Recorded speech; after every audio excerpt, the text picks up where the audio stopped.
Hello everyone, very good morning to all of you. नमस्कार आप सभी को। आज के वीडियो में 23 अक्टूबर 2024 के करंट अफेयर कवर करेंगे। करंट अफेयर की पीडीएफ आप मेरे टेलीग्राम ग्रुप से डाउनलोड कर सकते हैं।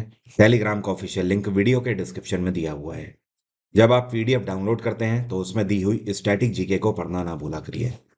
आज की सबसे बड़ी न्यूज़ है, हाल ही में हमारे देश के आसपास ये कौन सा देश है जिसने इनके देश में चीफ जस्टिस जो होते हैं उनके टेन्योर को सीमित कर दिया है 3 वर्ष तक के लिए। तो इनके बारे में डिटेल में बात करेंगे वीडियो के अंदर। आगे बढ़ने से पहले एनटीपीसी की अगर आप इस बार पेपर देने वाले हैं, अगर आपने वैकेंसी भरी हुई है, फॉर्म फिल कर दिया है अगर आपने, तो आप इस किताब को मंगाकर पूरी तैयारी अपनी कर सकते हैं।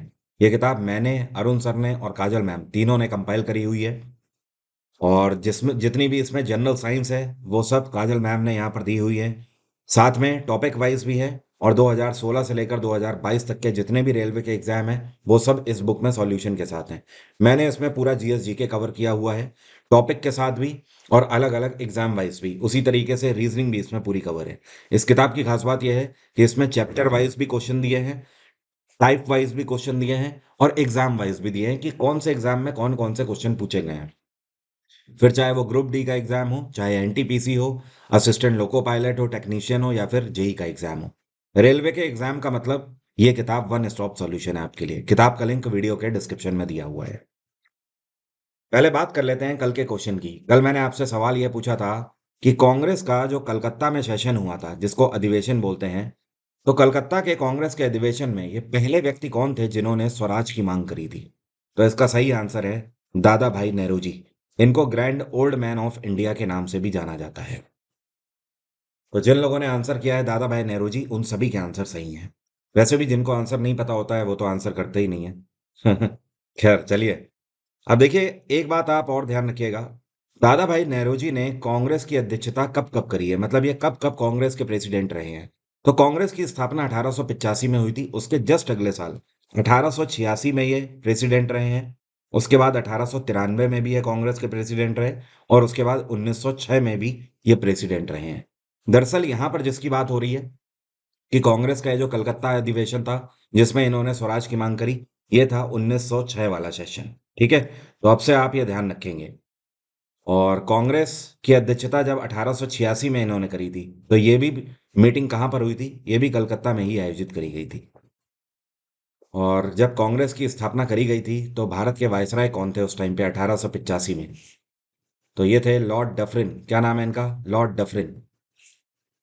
आगे बढ़ने से पहले एक बहुत बड़ा अनाउंसमेंट जिसका आप सभी को इंतजार था, दिवाली का ऑफर। तो फाइनली दिवाली का ऑफर आ चुका है, फ्लैट 50% ऑफ सारे बैचेस में एग्जाम इंजन में।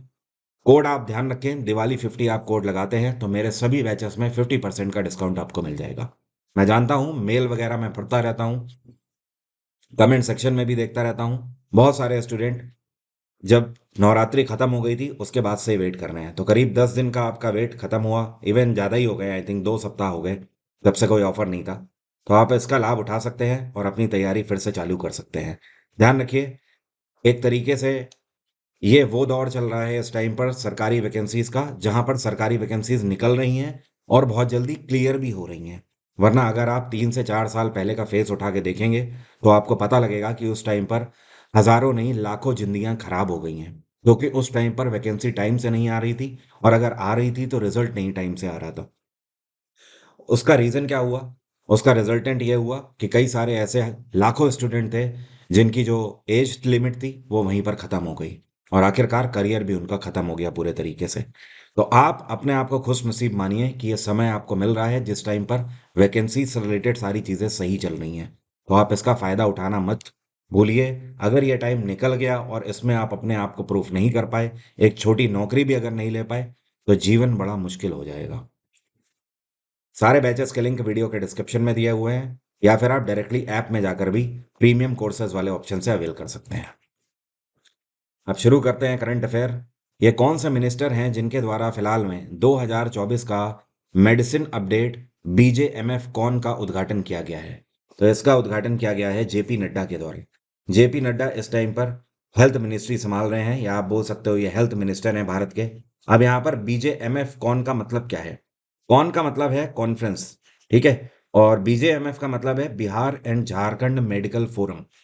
ये जो Bihar and Jharkhand medical forum है, इसकी स्थापना भारत सरकार ने करी हुई है और इसके अंतर्गत बिहार और झारखंड से आने वाले जो डॉक्टर्स हैं, वो दिल्ली एनसीआर के अंदर एम्स में अपनी सारी प्रैक्टिसेस करते हैं डॉक्टरेट की, और यहाँ पर नई नई सर्जरी सीखते हैं और उसके बाद जाकर बिहार और झारखंड में अपने राज्यों में सर्व करते हैं, या आप बोल सकते हो लोगों तक चिकित्सा पहुंचाने का काम करते हैं। तो एक तरीके की बिहार और झारखंड के अंदर लोगों तक बेहतरीन चिकित्सा सुविधा को पहुंचाने के लिए बीजेएमएफ कॉन लॉन्च करी जाती है। पहली बार इसको 2023 में लॉन्च किया गया था। इस बार इसका दूसरा संस्करण लॉन्च किया जा रहा है। और जेपी नड्डा इससे पहले बीजेपी के चीफ रह चुके हैं। राष्ट्रपति द्रौपदी मुर्मू के द्वारा 5वें नेशनल वाटर अवार्ड्स लॉन्च किए गए हैं। तो कौन सा राज्य नंबर 1 पे रहा है, या फिर आप बोल सकते हो बेस्ट स्टेट कैटेगरी में रहा? तो पूरे भारत भर में उड़ीसा राज्य नंबर 1 पे रहा है। देखिए, नेशनल वाटर अवार्ड्स जो दिए जाते हैं, वो राज्यों को इस आधार पर दिए जाते हैं कि किस राज्य सरकार ने लोगों तक टैप वाटर कनेक्शन पहुंचाने की फैसिलिटी को सबसे बेहतर तरीके से अंजाम दिया है। क्योंकि ध्यान रहे, भारत सरकार पहले से ही कार्यरत है। भारत सरकार ने पहले से ही एक मुहिम चलाई है जिसका नाम है जल जीवन मिशन। इसके अंतर्गत सरकार ये टारगेट लेकर चल रही थी कि पूरे भारत भर में एक भी ऐसा घर नहीं बचना चाहिए जहां पर पीने के पानी के नल की फैसिलिटी ना हो और साफ पानी ना पहुंचे। अल्टीमेटली इसके पीछे का मेन उद्देश्य ये है कि एक भी व्यक्ति को अपने घर से बाहर पानी लेने ना जाना पड़े। भारत सरकार ये दावा करती है कि जब जल जीवन मिशन लॉन्च किया गया था, तो 2019 में उस टाइम पर पूरे भारत भर में 17% ऐसे ग्रामीण क्षेत्रों में घर हुआ करते थे केवल, जिनके पास टैप वाटर की फैसिलिटी थी। लेकिन आज की डेट में इसमें 78% तक टारगेट अचीव कर लिया गया है। अभी भी पूरे भारत भर में 22% गांवों में ऐसे घर हैं जहां पर टैप वाटर की फैसिलिटी नहीं है। तो उड़ीसा इसमें सबसे बेहतर रहा है। इसमें राज्यों को प्राइज मनी भी दिया जाता है और साथ में ट्रॉफी भी दी जाती है। दूसरे नंबर पे उत्तर प्रदेश रहा है इस बार, और तीसरे नंबर पे गुजरात रहा है, और गुजरात के साथ तीसरे नंबर पे पुडुचेरी भी है। ठीक है। इसके अलावा और भी कई कैटेगरी में अवार्ड दिए गए हैं, जैसे कि बेस्ट वाटर यूजर एसोसिएशन का अवार्ड, बेस्ट सिविल सोसाइटी का अवार्ड, कौन सी विलेज पंचायत सबसे बेहतर रही है, डिस्ट्रिक्ट लेवल पे किसने वाटर मैनेजमेंट सबसे बेहतर किया है। तो इसकी एक पूरी लंबी चौड़ी लिस्ट है, आप पीडीएफ में एक बार जरूर देख लीजिएगा। वैसे मैं आपको बता देता हूँ, अगर आपसे पूछा जाए कि सबसे बेहतर गांव कौन सा रहा है पूरे भारत का इस बार नेशनल वाटर अवार्ड में, तो ये गांव है केरल के अंदर, तिरुवनंतपुरम के अंदर एक गांव है जिसका नाम है पुल्लमपारा। क्या नाम है? पुल्लमपारा। तो ये गांव जो है, ये सबसे बेहतर विलेज पंचायत रही है। अगर सबसे बेहतर डिस्ट्रिक्ट की बात करी जाए, आंध्र प्रदेश का विशाखापत्तनम नंबर 1 पे रहा है। हाल ही में कोयला मंत्रालय के नए सचिव के रूप में किसने पदभार संभाला है? तो कोल मिनिस्ट्री में इनके सेक्रेटरी के रूप में सीनियर आईएएस अधिकारी विक्रम देवदत्त को अपॉइंट किया गया है। और अभी तक यहाँ पर जो पदभार संभाल रहे थे, वो वीएल कंठ राव संभाल रहे थे। वीएल कंठ राव वैसे मिनिस्ट्री ऑफ माइंस के सेक्रेटरी हैं, लेकिन ये additional charge ministry of coal का संभाल रहे थे। तो एडिशनल चार्ज का मतलब ही यही होता है कि हाँ, टेम्परेरी बेसिस पर संभाल रहे हैं जब तक कोई परमानेंट ऑफिसर नहीं आ जाता है। तो विक्रम देवदत्त अब कोल मंत्रालय में परमानेंटली आ गए हैं और वीएल कंठ राव को इन्होंने सक्सीड कर लिया है। जो विक्रम देवदत्त हैं, ये एजीएमयू एमयूटी कैडर के अधिकारी हैं और 1993 बैच के ये अधिकारी हैं। एजीएमयूटी का मतलब होता है अरुणाचल प्रदेश, गोवा और मिजोरम कैडर के अधिकारी हैं। हाल ही में कौन सा राज्य है जहां पर इंडियन एयरफोर्स और सिंगापुर की एयरफोर्स दोनों के बीच में एक ज्वाइंट मिलिट्री ट्रेनिंग कंडक्ट करी जा रही है? ध्यान रखिए, इसको जेएमटी भी बोलते हैं इन शॉर्ट, क्योंकि इसका कोई पर्टिकुलर नाम नहीं है, इसलिए इसको एक्सरसाइज की कैटेगरी में ना रख के ज्वाइंट मिलिट्री ट्रेनिंग कहा जाता है।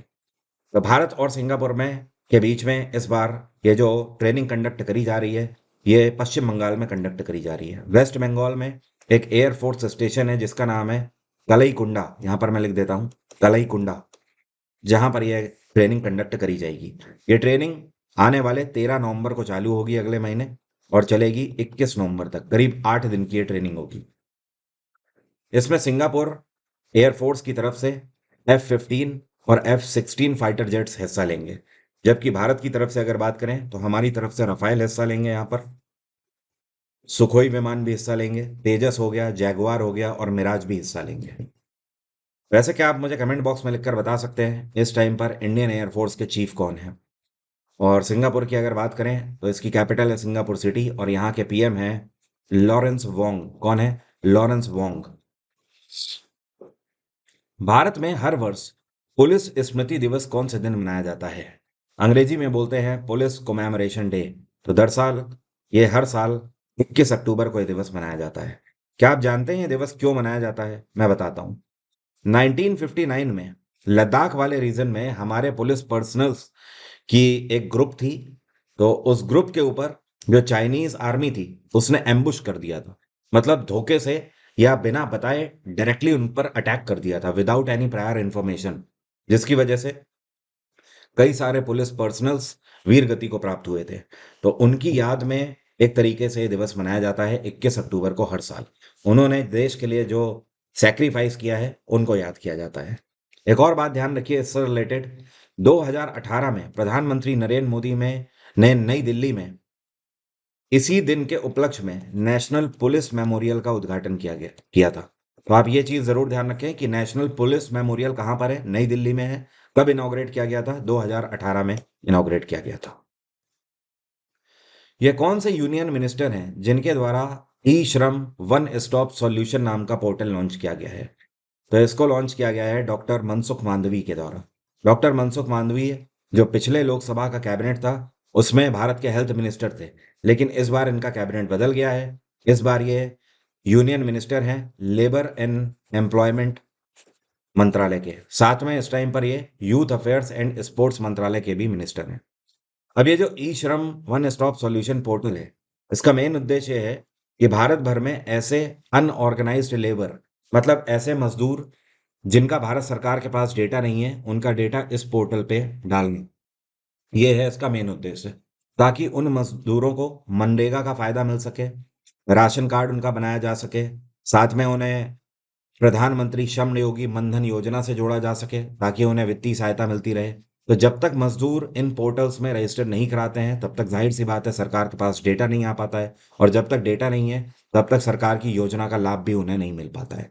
तो ये जो ई श्रम वन स्टॉप सॉल्यूशन पोर्टल है, इसका मेन उद्देश्य ही यही है कि ज्यादा से ज्यादा पूरे भारत के जितने भी मजदूर हैं वो सब इसमें कनेक्ट हो सकें। वैसे इस टाइम पर 2021 से जब से ई श्रम को लॉन्च किया गया है, आज तक पूरे भारत के 30 करोड़ मजदूर इसमें एनरोल कर चुके हैं। ये कौन से राज्य के मुख्यमंत्री हैं जिनके द्वारा मिशन वसुंधरा 3.0 लॉन्च किया गया है? तो इसको आसाम के मुख्यमंत्री हिमांता बिस्वा शर्मा के द्वारा लॉन्च किया गया है।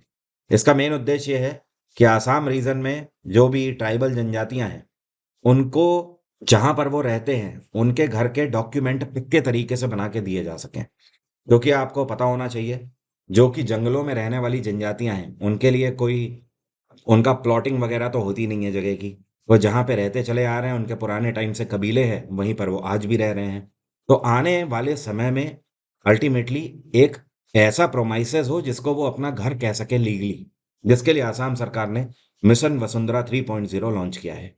इससे पहले झारखंड और छत्तीसगढ़ सरकारें भी अपने राज्य के अंदर जनजातियों के लिए ऐसा कर चुकी हैं। वसुंधरा के अंतर्गत सर्वर में इनके जो रहने वाली जगहें हैं उनको मार्क करके चढ़ाया जाएगा ताकि ऑनलाइन भी प्रदर्शित हो सके कि हाँ ये जो जनजातियां हैं ये कहाँ पर रहती हैं और उनका एक प्रॉपर निवास स्थान है। आसाम में गवर्नर हैं इस टाइम पे लक्ष्मण प्रसाद आचार्य। वैसे आसाम के फोक डांस कई बार आपसे पूछे जाते हैं। यहाँ का एक सबसे ज्यादा इंपॉर्टेंट बच्चे बच्चे को पता है, बिहू तो सबको पता है भाई, ठीक है। बट बिहू के अलावा भी बहुत सारे यहाँ के नाच हैं। जैसे कि एक यहाँ पर है खेल गोपाल, यहाँ का है फोक डांस। और एक यहाँ पर चलता है कली गोपाल, ठीक है। इसके अलावा नट पूजा भी यहाँ की है, बिछुआ भी यहाँ का है, ठीक है। और एक यहाँ पर चलता है जिसको बोलते हैं तबल चोंगली। क्या बोलते हैं? तबल चोंगली। तो ये सारे फोक डांस हैं आसाम के जो कि आप जान रखें। COP16 बायोडायवर्सिटी समिट 2024 कहाँ पर आयोजित किया जा रहा है? तो इस बार इसको आयोजित किया जा रहा है कोलंबिया में। कोलंबिया कहाँ पड़ता है? यह साउथ अमेरिका रीजन में पड़ता है और यह पेरू और ब्राजील के साथ अपनी बॉर्डर शेयर करता है। कोलंबिया की कैपिटल क्या है? इसको बोलते हैं बोगोटा। क्या बोलते हैं? बोगोटा। अब ये जो कॉप 16 है, ये दरअसल मैं आपको बता दूं क्यों आयोजित करी जा रही है 2024 में भी। 2022 में इसी तरीके की बायोडायवर्सिटी को लेकर एक मीटिंग हुई थी मॉन्ट्रियल में, ठीक है, जिसका मेन कंसर्न ये था कि पूरे दुनिया भर में जिस तरीके से डिफॉरेस्टेशन हो रहा है, लगातार पेड़ काटे जा रहे हैं, जंगलों को खत्म किया जा रहा है, जिसकी वजह से जीव जंतुओं की प्रजातियां नष्ट होती चली जा रही हैं, पॉल्यूशन लगातार बढ़ता चला जा रहा है, तो ये जो पृथ्वी है ये खोखली होती चली जा रही है। इसके लिए केवल एक दो 10 या 50 देश आ जाएं तो बात नहीं बनेगी। इसके लिए पूरे विश्व भर में यूनाइटेड नेशंस को काम करना पड़ेगा, और साथ में हर एक देश को इसके लिए प्रेरित होकर आगे आना होगा। लेकिन 2022 में जब मॉन्ट्रियल में बायोडायवर्सिटी समिट हुआ था, उसके बाद से 2024 में अभी तक इसमें कोई भी बदलाव देखने को नहीं मिले हैं। मतलब कोई भी चीज बेहतर नहीं हुई है। तो इस बार इस कंसर्न को और ज्यादा एग्रेसिवली रेस किया गया है। एक चीज जानकर आपको हैरानी होगी कि जो कॉप 16 बायोडायवर्सिटी समिट है, इसमें एक आंकड़े खोले गए हैं यूनाइटेड नेशंस की तरफ से। आंकड़े ये कहते हैं कि 1970 के बाद से आज 2024 तक, इसके बीच में पूरे दुनिया में जो वाइल्ड लाइफ पॉपुलेशन कम हुई है, ये 69% तक कम हो गई है। मतलब आप ये बोल सकते हो कि पिछले 50 सालों में करीब 70% जीव जंतुओं की जो पॉपुलेशन है वो हम इंसानों ने नष्ट कर दी है। अब आप समझ सकते हैं, जानवर इंसान से कहीं ज्यादा बेहतर है। इवन आज की डेट में हम लोग इंसान कहलाने लायक भी नहीं है शायद। तो ये है इसका मेन उद्देश्य कॉप 16 बायोडायवर्सिटी का। और आज की डेट में एक बहुत अच्छा प्रचलन भी चल रहा है जगह जगह पर। आपने देखा होगा बिल्डर्स और सोसाइटियां क्या कर रही हैं। वो बोलते हैं कि हम ग्रीन जोन सोसाइटी में दे रहे हैं, लेकिन हम लोग ये भूल जाते हैं कि वो ग्रीन जोन कैसे दे रहे हैं। वो क्या करते हैं, पहले एक प्रॉपर प्रेमाइसेस ले लेते हैं, 10 एकड़ 20 एकड़ जमीन 50 एकड़ जमीन खरीद ली। उसके बाद वहां पर पूरी कटाई हो जाती है, मतलब रहने वाली जितनी भी लाखों जीव जंतु थे वो सब यहाँ से मर जाते हैं या दूसरी जगह पर चले जाते हैं। अब उसके बाद प्रॉपर यहाँ पर घर बनाए जाते हैं, और घर बनाकर बीच बीच में, रोडों के बीच में पेड़ लगाकर हम लोग अपने आप को ही धोखा देते हैं और बोलते हैं कि देखो हमने एक ग्रीन सोसाइटी बसा दी है। तो ये सोचने वाली बात है अपने लिए। खैर, कोलंबिया की बात हो रही थी। कोलंबिया में राष्ट्रपति कौन है? ये हैं गुस्तावो पेत्रो। हाल ही में कौन से देश की सरकार है जिसने एक गहरा कदम उठाया है और इन्होंने अपने संविधान में बदलाव किया है और एक संशोधन करके ये फैसला लिया है कि यहाँ पर चीफ जस्टिस का जो कार्यकाल है वो अब मैक्सिमम 3 साल का होगा, उससे ज्यादा चीफ जस्टिस का कार्यकाल नहीं हो सकता है। तो ये देश है पाकिस्तान। हाल ही में पाकिस्तान सरकार ने अपने संविधान में 26वां संशोधन किया है, 26 अमेंडमेंट। इसके तहत इन्होंने फैसला लिया है कि अब कोई भी जो कि यहाँ पर चीफ जस्टिस होगा मैक्सिमम 3 साल तक ही सर्व कर पाएगा। अच्छा, हमारे देश में जैसे चीफ जस्टिस ऑफ इंडिया हैं, ये मैक्सिमम कितने साल तक सर्व कर सकते हैं? तो ध्यान रखिए, हमारे संविधान में ऐसा कोई भी प्रावधान नहीं है। सीजीआई कितने भी साल तक सर्व कर सकते हैं, बशर्ते उनकी एक रिटायरमेंट एज है 65 साल। अगर वो 65 साल के हो जाते हैं तो उसके बाद नहीं कर पाएंगे सर। 65 की उम्र में वो रिटायर हो जाएंगे। लेकिन अगर टेन्योर की बात करें तो टेन्योर कुछ भी नहीं है हमारे देश में। और पाकिस्तान के जो इस टाइम पर चीफ जस्टिस हैं वो हैं काजी फैज ईशा। और इंटरेस्टिंग बात यह है कि ये 25 अक्टूबर को रिटायर होने वाले थे, और इनके बाद जो मोस्ट सीनियर हैं चीफ जस्टिस के लिए दावेदार थे वो थे मंसूर अली शाह। तो मंसूर अली शाह को सीट मिलनी थी, लेकिन उससे पहले ही ये संशोधन हो गया। और अब जो काजी फैज ईशा साहब हैं वो वहां के चीफ जस्टिस के रूप में सर्व करते रहेंगे। फिलहाल तो फिलहाल मंसूर अली शाह को सीट नहीं मिलने वाली है। और एक और बात यहाँ पर कर दी गई है, अभी तक यहाँ पे चीफ जस्टिस की जो रिटायरमेंट एज थी वो 65 साल हुआ करती थी। अब इसको बढ़ाकर 68 साल कर दिया गया है। तो दो बदलाव किए गए हैं। पाकिस्तान में इस टाइम पे राष्ट्रपति हैं आसिफ अली जरदारी। मेन मोहर तो इन्होंने ही लगाई है इस अमेंडमेंट पे। और यहाँ के जो प्रधानमंत्री हैं ये हैं शहबाज शरीफ। तमिलनाडु का ये कौन सा डिस्ट्रिक्ट है जहां पर हाल ही में 16वीं शताब्दी के ऊपर के प्लेट्स पाए गए हैं? मतलब तांबे की दो प्लेटें खोजी गई हैं। ये जो आपको दिखाई दे रही है ना, ये तांबे की प्लेट है, ठीक है। और इसमें एक लिपि में लिखावट लिखी हुई आपको दिखाई दे रही है। तो ये खोजी गई है तमिलनाडु का एक डिस्ट्रिक्ट है जिसका नाम है तिरुवल्लुर। क्या नाम है? तिरुवल्लुर। अब ये जो मेटल शीट यहाँ पर खोजी गई हैं, तांबे की प्लेटें, ये 16वीं शताब्दी की हैं। और इसमें जो ये लिखावट है इसमें जो यूज करी गई है स्क्रिप्ट, इसको बोलते हैं नंदी नगरी स्क्रिप्ट। क्या बोलते हैं? नंदी नगरी स्क्रिप्ट। और उस स्क्रिप्ट में संस्कृत भाषा में इसको लिखा गया है। ये जो स्क्रिप्ट है ये दरअसल विजयनगर एम्पायर के बारे में बताती है। और ये जो दोनों प्लेटें हैं ये एक छल्ले में बंधी हुई हैं, ठीक है, ये तांबे का ही छल्ला है, उसी छल्ले में बंधी हुई है। और ये खास बात ये प्रदर्शित करती है कि इस तरीके की जो प्लेट्स हुआ करती थी और उन्हें तांबे के छल्ले में पिरो दिया जाता था, ये सब विजयनगर साम्राज्य के ही अंदर होता था। विजयनगर साम्राज्य की स्थापना 1336 में हरिहर और बुक्का के द्वारा करी गई थी। इस साम्राज्य ने बखूबी आसपास के कई सारे आक्रमणों से अपने आप को बचाया था। आसपास की दक्कन की बहुत सारी मुसलमान सल्तनतें थीं जो कि इसके ऊपर कब्जा करना चाहती थीं और करीब 20 से ज्यादा बार आक्रमण कर चुकी थी, लेकिन विजयनगर साम्राज्य हमेशा अपने आप को बचाता रहा है। विजयनगर साम्राज्य के सबसे सूरवीर शासकों में से एक थे राजा कृष्णदेव राय, और उनके बारे में ही इस पर्टिकुलर प्लेट में लिखा हुआ है। ये जो विजयनगर साम्राज्य था ये 1565 तक सही तरीके से चला, लेकिन 1565 में बैटल ऑफ तलिकोटा हुआ था। बैटल ऑफ तलिकोटा में दरअसल जो मुसलमान सल्तनतें थी दक्कन की, उसमें उनका साथ दिया था अकबर ने। उधर उत्तर में अकबर बादशाह जो कि मुगल साम्राज्य से बिलोंग करता था, तो अकबर ने फैसला लिया था कि ये मुसलमान सल्तनतों को सपोर्ट करेंगे, जिससे कि दक्कन की सल्तनतें विजयनगर साम्राज्य को धावा बोल के अपने कब्जे में कर सकें। तलिकोटा का युद्ध विजयनगर साम्राज्य हार गया था और उसी के बाद से धीमे धीमे करके इसका डिक्लाइन चालू हो गया। क्योंकि आपको तो पता ही है, दिल्ली में जो भी रहता था, दिल्ली में कभी भी पैसे की धन की कभी कभी नहीं हुई है और ना ही कभी सेना की कमी हुई है। तो जैसे ही अकबर का सपोर्ट मिला था इन मुस्लिम सल्तनतों को, इन्होंने विजयनगर साम्राज्य को परास्त कर दिया। इलेक्शन कमीशन ऑफ इंडिया के द्वारा झारखंड के डायरेक्टर जनरल ऑफ पुलिस के रूप में किसका अपॉइंटमेंट अप्रूव किया गया है? तो जो आपको पिक्चर में दिख रहे हैं सीनियर आईपीएस अधिकारी हैं अजय कुमार सिंह। और अजय कुमार सिंह 1989 बैच के अधिकारी हैं।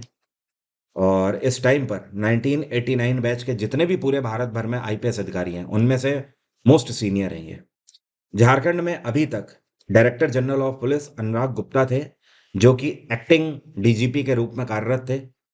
तो इलेक्शन कमीशन ऑफ इंडिया ने तुरंत ही झारखंड सरकार को यह बोला कि उनका तबादला किया जाए और परमानेंट डीजीपी के रूप में अपॉइंट किया जाए। तो झारखंड सरकार ने 3 आईपीएस अधिकारियों का नाम दिया था, जिनमें से एक अजय कुमार सिंह का नाम फाइनली चुन लिया गया है और अब ये झारखंड के डायरेक्टर जनरल ऑफ पुलिस होंगे। झारखंड में मुख्यमंत्री हैं हेमंत सोरेन। ये कौन सी टीम है जिसने senior women inter departmental national hockey championship 2024 अपने नाम कर ली है? तो इस बार इसको जीता है विमेंस की रेलवे टीम ने। रेलवे टीम ने फाइनल में इंडियन ऑयल टीम को 3-1 से हराया। और इस टाइम पर पूरे भारत भर में महिला हॉकी में सबसे ज्यादा अगर किसी ने मैच खेले हैं तो वो हैं वंदना कटारिया। वंदना कटारिया रेलवेज की तरफ से ही खेलती हैं और पहला गोल इन्होंने ही मारा था। उसके बाद के जो 2 गोल मारे हैं वो सलीमा तेते ने मारे हैं। तो सलीमा तेते मैन ऑफ द मैच रही हैं। तो इस बार जो गोल्ड जीता है वो इसमें रेलवे टीम ने जीता है और सिल्वर मेडल जीता है इंडियन ऑयल ने, सेकंड नंबर पर रहे। और जो तीसरे नंबर पे टीम रही है ये रही सीबीडीटी की। सीबीडीटी जिसको बोलते हैं central board of direct taxes. और इन्होंने जिनको हराया ये टीम थी स्पोर्ट अथॉरिटी ऑफ इंडिया। इसका आयोजन कहाँ किया गया? नई दिल्ली में मेजर ध्यानचंद स्टेडियम में इसका आयोजन किया गया था। अब मेरा आज का सवाल आपसे बहुत ही इंटरेस्टिंग है। संयुक्त अरब अमीरात तो आप लोग जानते ही हैं, इसको अरबी भाषा में अमीरातें भी बोला जाता है। तो यूनाइटेड अरब अमीरात जो है ये कितने अमीरात से मिलकर बना हुआ है? कमेंट बॉक्स में लिखकर बताइए। अगर आपको नहीं पता होगा तो कल मैं आपको बड़े ही इंटरेस्टिंग तरीके से और कई इंटरेस्टिंग फैक्ट इसके बारे में बताऊंगा। दिवाली ऑफर के बारे में मैंने आपको बता ही दिया है। सारे बैचेस के लिंक वीडियो के डिस्क्रिप्शन में है। मेरे बैचेस में क्या क्या कवर है वो पूरा सिलेबस आप यहाँ से देख सकते हैं। मैं आपको इस टाइम पर बेस्ट सजेशन दूंगा कि अगर आप जीएस कवर करना चाहते हैं तो आप फाउंडेशन बैच मेरा अवेल कर सकते हैं। अगर आप कंप्लीट बैच अवेल करना चाहते हैं तो कंप्लीट भी कर सकते हैं, जिसमें सारे सब्जेक्ट होते हैं। एनटीपीसी के लिए मैं आपको बता ही चुका हूँ, अभी तक उसमें 45 चल रहा था, लेकिन अब तो सब में फ्लैट 50% ही ऑफ है। तो इसका फायदा लीजिए और इस बार सिलेक्शन लेकर अपना जीवन जो है उसको एक सही दिशा दीजिए। क्योंकि बहुत टाइम हो गया, आप लगातार मेहनत किए जा रहे हैं, लेकिन अगर सही दिशा में वो मेहनत नहीं होगी तो सफलता नहीं मिलने वाली है। यही कारण है कि किसी को केवल 2 साल में ही सफलता मिल जाती है और कोई 8 साल तक भी लगा रहता है लेकिन सिलेक्शन नहीं होता। क्यों? क्योंकि सही कंटेंट नहीं है और सही दिशा नहीं है। आज की बात यहीं तक रहेगी। Thank you so much. Have a nice day. Take care. Bye bye. आपका दिन मंगलमय हो।